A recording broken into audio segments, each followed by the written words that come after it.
In an unexpected twist in weather patterns, with excess rainfall sweeping across various regions.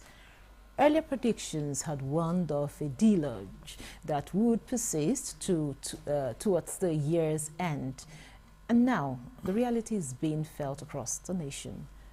The equations across the board is what are some of the benefits of this type of rainfall, and how best can Nigerians utilize this season?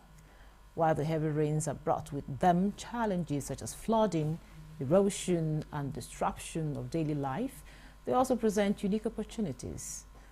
On this program, we'll be delving into the effects of this excessive rainfall and explore innovative ways in which Nigeria can harness this natural resource to mitigate its negative impacts and foster sustainable development. Welcome to Nigeria Today. I'm your carrier, Clinton. Thanks for joining us.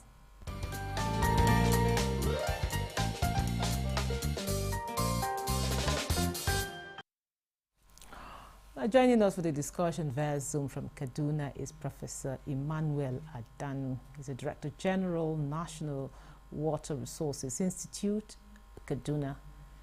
He was one-time Chairman, Technical Committee, Presidential Committee on Prevention of Flood Disaster. You're welcome to Nigeria Today. Thank you very much. Now also, here in the studio with us we have Dr. Emeka Okengwu. He's a development economist. He's also a farmer, a big one for that matter. You're welcome to Nigeria Today. Thank you very much. Good evening. Now, I'll start with you, Dr. Emeka. Now, tell us, how would you describe this rainfall? How would you describe water? Okay. Water is life. And rainfall is that very free gift of nature, free gift of life, that most of the times we call it showers of blessings. And way back in those days, you found out that one of the most joyous moments were when kids, ran into the rain, to go and welcome it, because it now, beckons a new season, a new beginnings, time for things to begin to grow.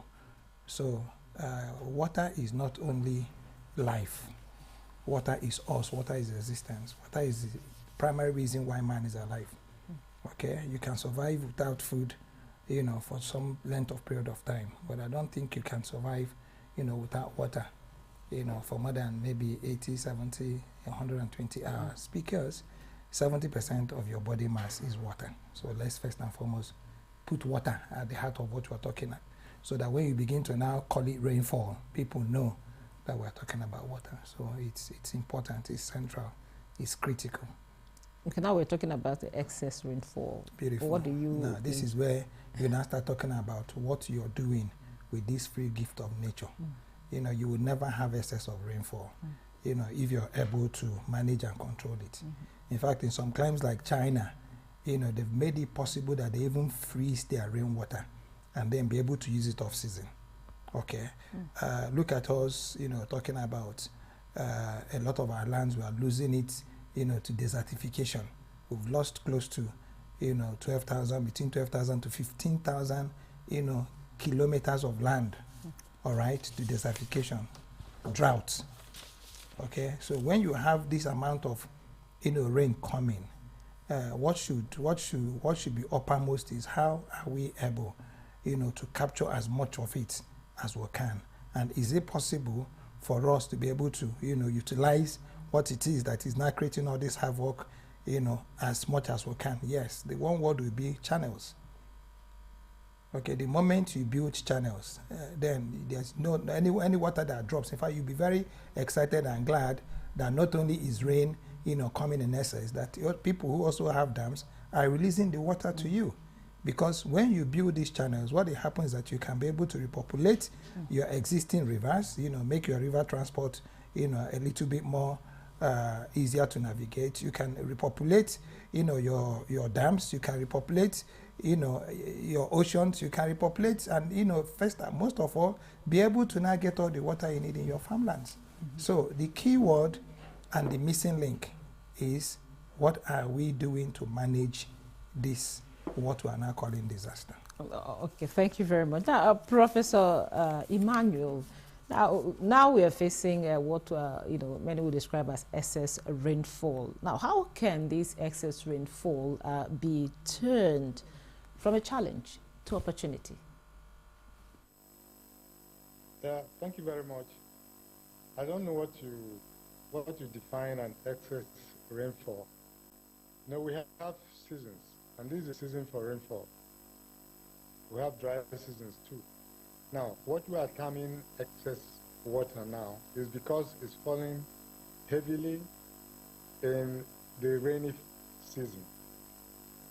Now, if you look at water management generally, for a nation to manage its water properly, before we start terming excess water and all this, we must understand the drainage pattern, the total rainfall the country takes in a year, and the distribution over the year. We already know this in Nigeria, and we know at this time of the year, we have a lot of rainfall. I wouldn't say excess rainfall, just a lot of rainfall, because it's the season for it.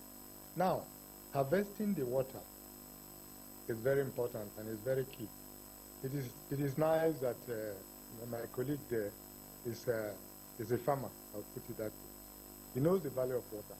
He knows when he needs water. And he knows over the year, the whole of the year, the periods he will need some volume of water, and the periods we also need certain volume that may not be the same across the year or his farming period. Now, in Nigeria, we know our rainfall pattern. We have the rainy and dry seasons, and the rainfall pattern increases from the north to south. The rainfall, the precipitation increases from the north to south. Now, we have environments in Nigeria that this rain, when they fall, what we call hydrological areas, it's just like compartments of water moving in different directions. So we have 8 of them, and each one of them has its own volume of water. It discharges every year when it rains. Now, conserving this water, you must know the country must have a national water resources master plan. You study it, know exactly when the water comes and where it goes, where it is required more than other areas, and then come out with a master plan. There was a master plan we produced in 1995. Now in 2013 it was updated.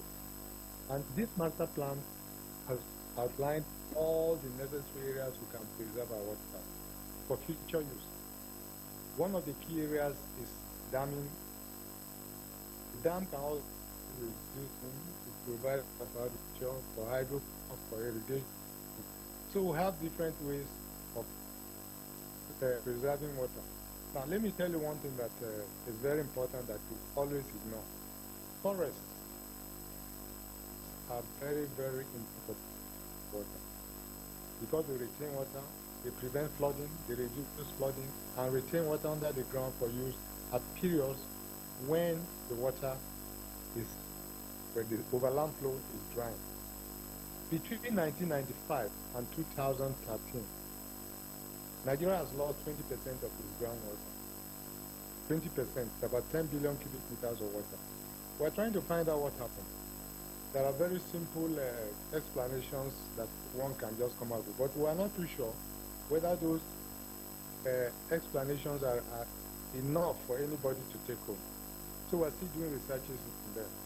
So in maintaining this steady either decline in groundwater and increase in the overland flow, we have to understand what is happening in the country. We are developing excessively now. Towns are now coming out with laws and laws of how do you call it? Estates. We pave the land, we build roads, we build industries. These environments are environments that preclude flow of water into the ground. So these are areas we consider. What laws are there to prevent this? Because the overland flow is getting too much. Would come back to you so that you give us, some of these, points you're about to raise. Now, back to you, Dr. Emeka. Now, like Prof rightly mentioned, you're a farmer. And of course, during the introduction, we did say that you're a farmer. Now, how does this excess rainfall impact agricultural productivity? Now, talking about both positively and negatively. Okay, I think it's proper we juxtapose and contextualize the word farmer. You know, because to the average person, the farmer is that person who goes into the farmland with a hoe, machete, you know, maybe with 2 or 3 wives trailing behind him with baskets on their head. I am not that kind of farmer.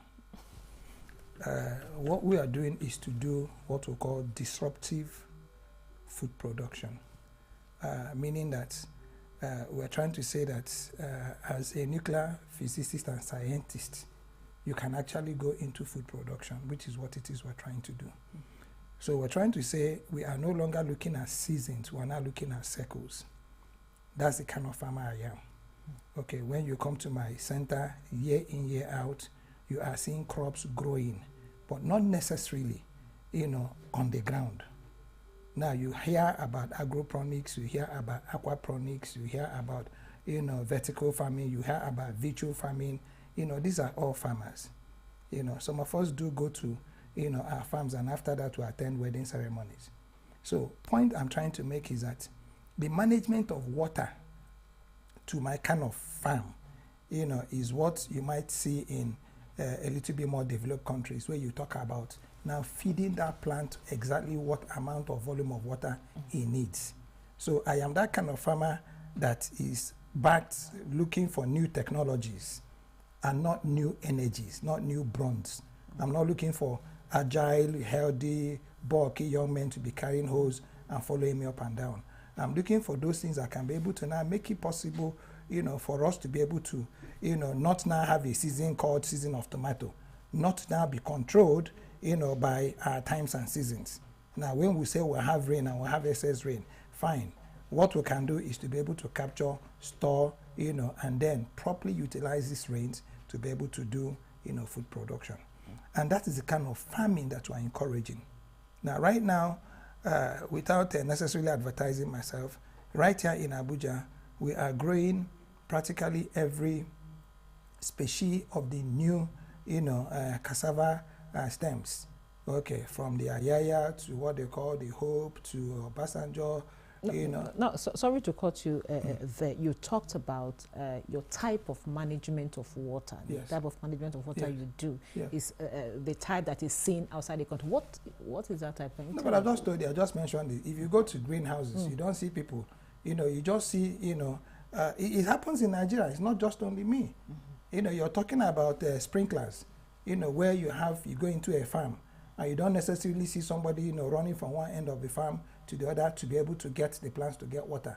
All he needs to do is to turn a knob, okay, and then you see the plants getting, you know, the water they need, be it, you know, in a controlled environment, be it even in the open field or open air.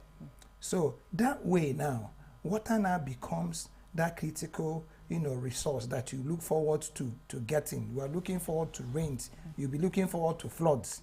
Unlike where, you know, you now have a situation where any day it rains, you know, what we are looking forward to seeing on NTA is how many houses have been brought down, you know, people who flood that carried away, how many farms the floods have destroyed, how it's going to now, you know, contribute to food insecurity.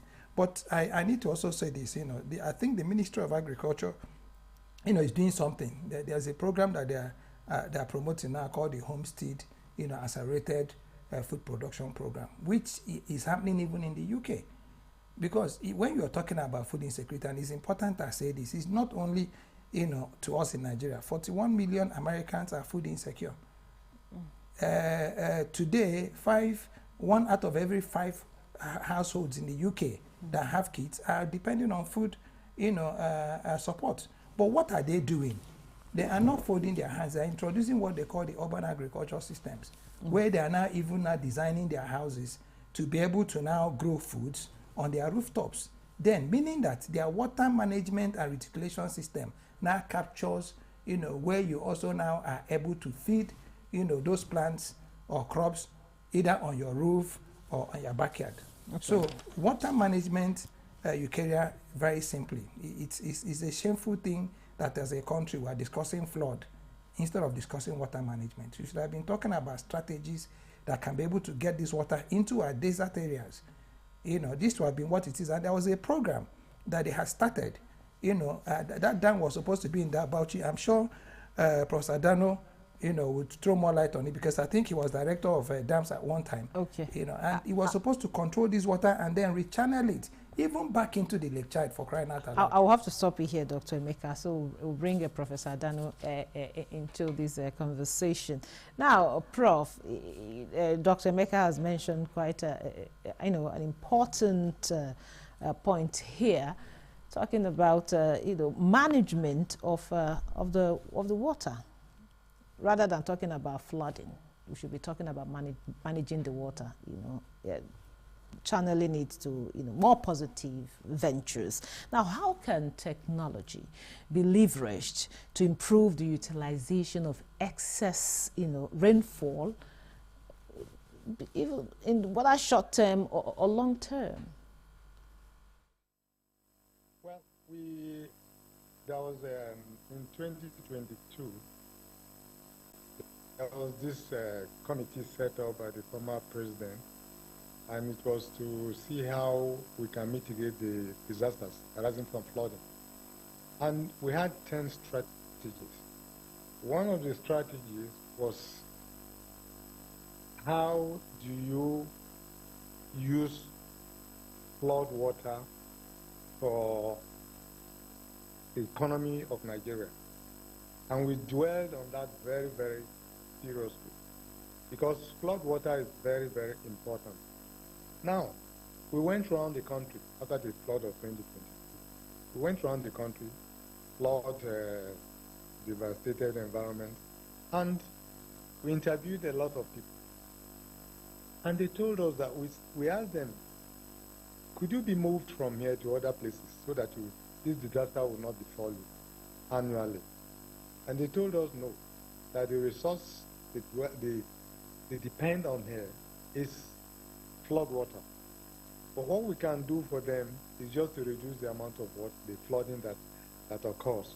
So they are very, very concerned about the intensity of flood, not flood itself. They would rather have the water. So we have programs too to move this water to those environments that they will use the water effectively. Now, my friend there, my brother also, who is a farmer, is talking about water management in a very complex way. And that is the only way we can do it. Water management has to take the central place because people think we have enough water in Nigeria to cater for everybody. We don't. Because the total volume of water in Nigeria will have today circulating annually is about 374 billion. 200 of it goes to the ocean. And we have not put up facilities that can retain this water for use. If he is a farmer, I would say, he needs this water at all times.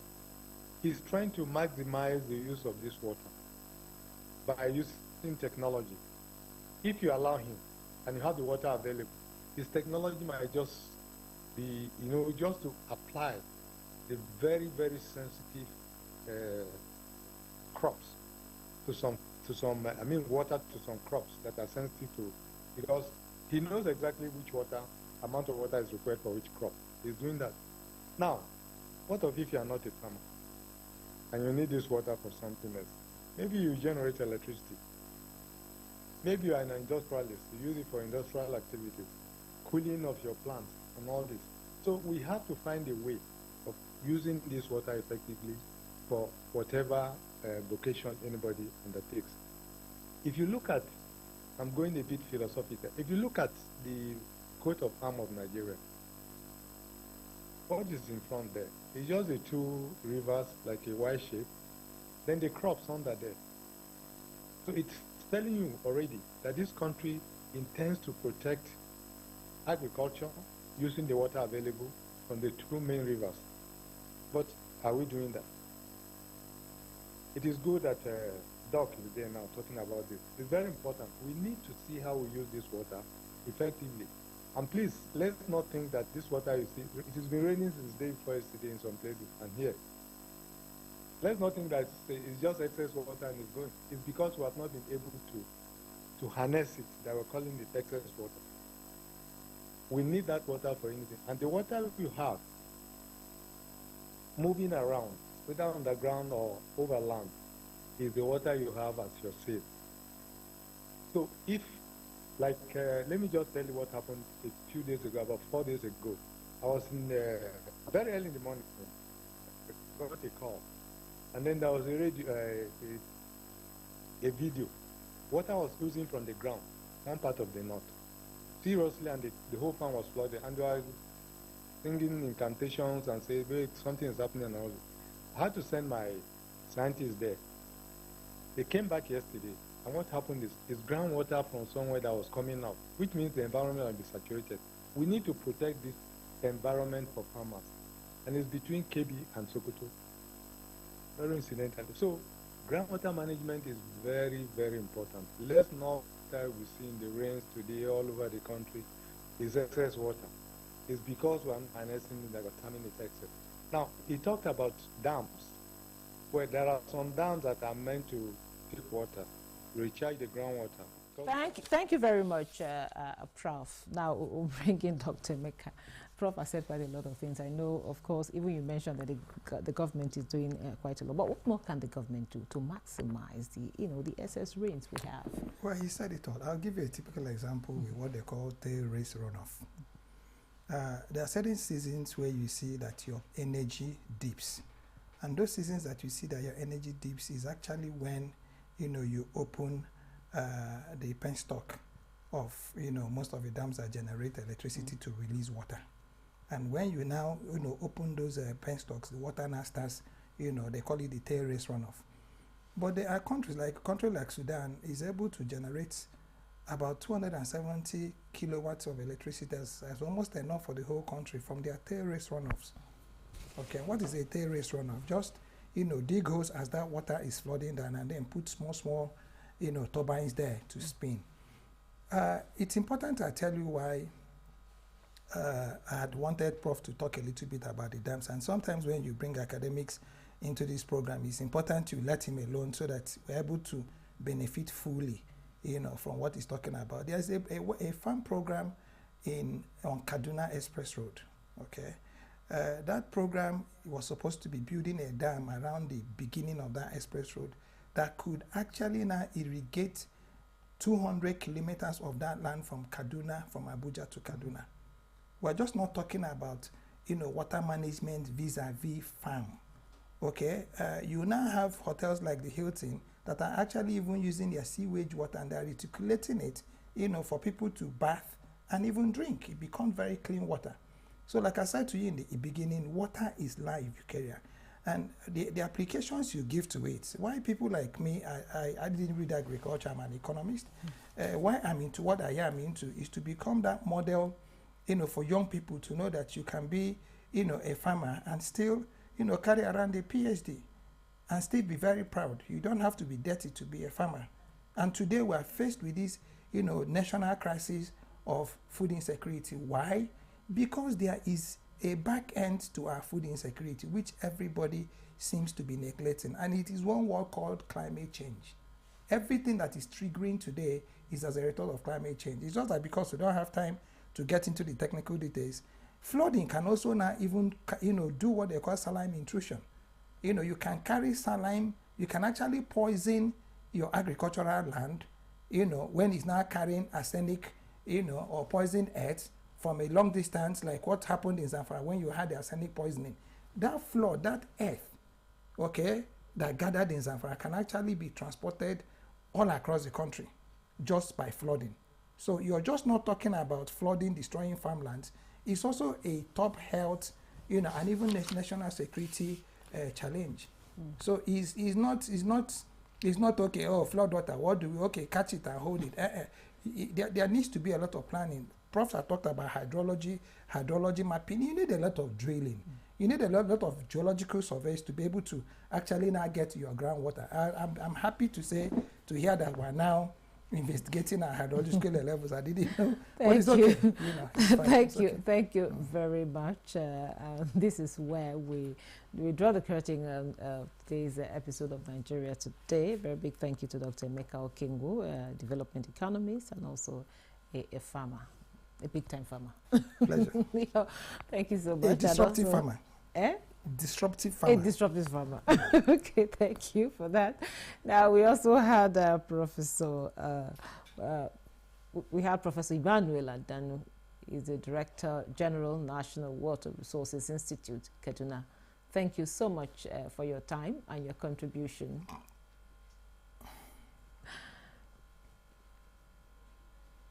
And to our viewer, thank you for being, for always being part of this.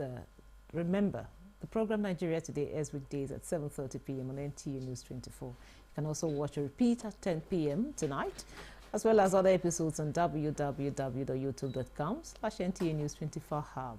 I am your carrier, Clinton. Do have a wonderful weekend.